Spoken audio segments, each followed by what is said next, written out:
playing from Bhavya Bharat.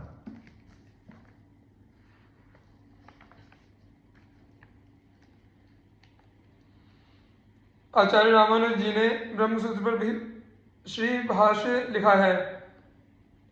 उनके इस श्री भाष्य लेखन में श्री कुरेश जी की अद्भुत मेधा शक्ति की दिग्दर्शना होती है। हुआ यूं कि श्री भाष्य लिखने के लिए रामानुज जी को बोधाय नवृत्ति की आवश्यकता थी।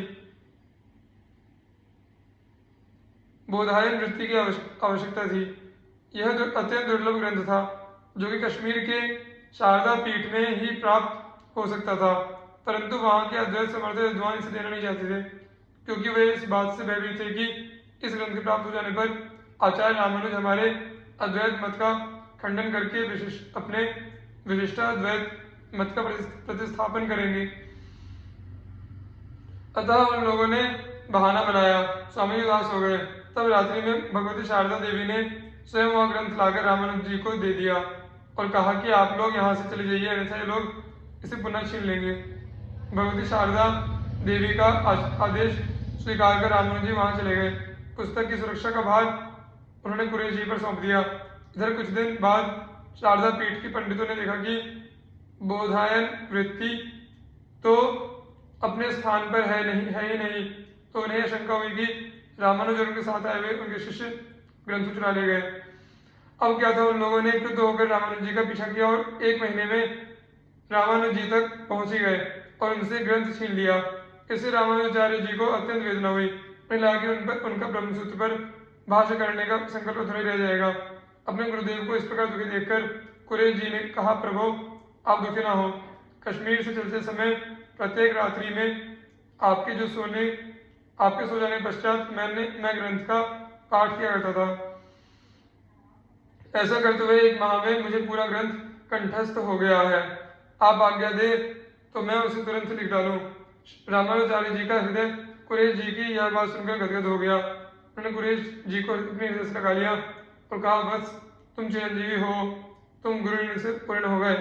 इस प्रकार कुरेश जी की दिव्य मेधा शक्ति श्री भाष्य की रचना में आधार पीठिका बनी।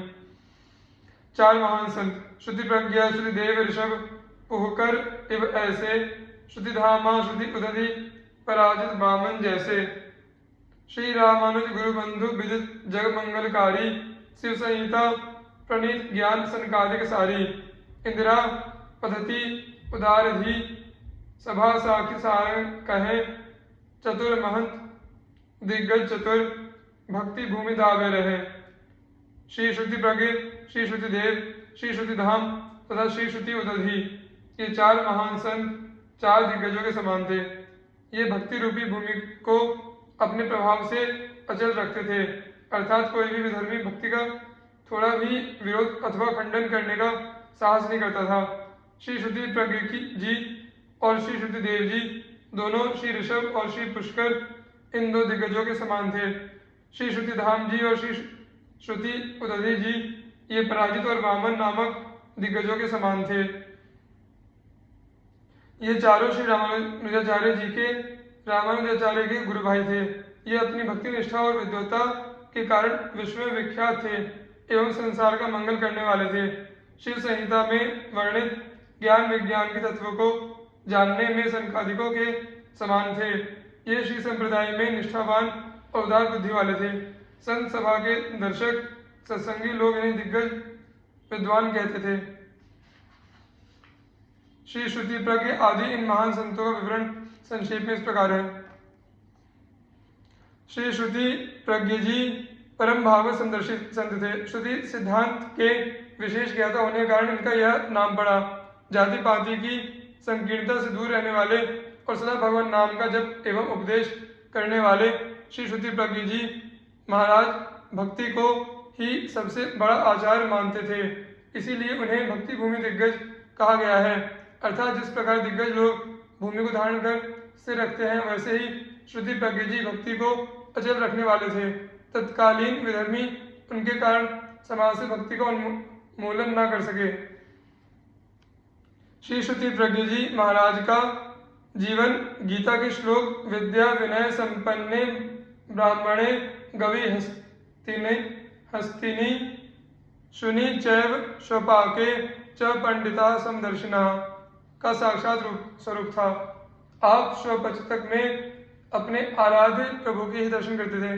कहते हैं कि एक बार आप महाप्रभु जगन्नाथ जी का दर्शन करने श्री जगन्नाथ धाम नीलाचल जा रहे थे। जब पुरी से वे कुछ ही दूरी पर थे तो उन्हें उधर से एक स्वपच भगवान श्री जगन्नाथ स्वामी का दर्शन करके लौटते दिखाई दिया। उसके हाथ में भगवान का प्रसाद था। उस स्वपच ने जब श्रुति प्रज्ञ जी को देखा तो उसका हृदय श्रद्धा से अत्यंत गदगद हो उठा। उसे लगा कि मैंने जो महाप्रभु का दर्शन किया था उस पुण्य के फलस्वरूप मुझे इस संत का दर्शन करने का सौभाग्य मिला है। राम ते अधिक राम कर दासा के भाव से उसका हृदय गदगद हो उठा। उसने दंड की भांति गिरकर श्री श्रुति प्रज्ञ जी महाराज चरणों में प्रणिपात किया। उस समय उसकी आंखों से आनंदाश्रुओं का प्रवाह हो रहा था। उसकी यह भावपूर्ण दशा देखकर श्रुति प्रज्ञ जी को बड़ा आनंद हुआ। उन्हें उसमें स्वपच के स्थान पर एक सच्चे वैष्णव के दर्शन हुए। उन्होंने उसे उठाकर हृदय से लगा लिया। थोड़ी देर बाद जब उस स्वपच को अपनी स्थिति का ज्ञान हुआ तो उसे अत्यंत पश्चाताप होने लगा। उसे लगा कि इस परम अपावन स्वपच शरीर से मैंने इन महापुरुष का स्पर्श कर लिया। मेरी छाया भी इन पर नहीं पड़नी चाहिए थी।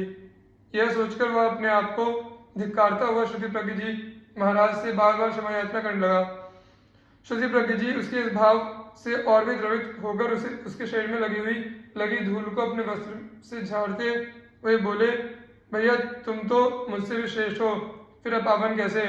तुमने तो पतित पावन भगवान महाप्रभु का दर्शन कर लिया है, मैं तो अभी उनका दर्शन करने जा रहा हूँ, अतः तुम मुझसे श्रेष्ठ हो। महाप्रभु का थोड़ा सा प्रसाद मुझे भी दो।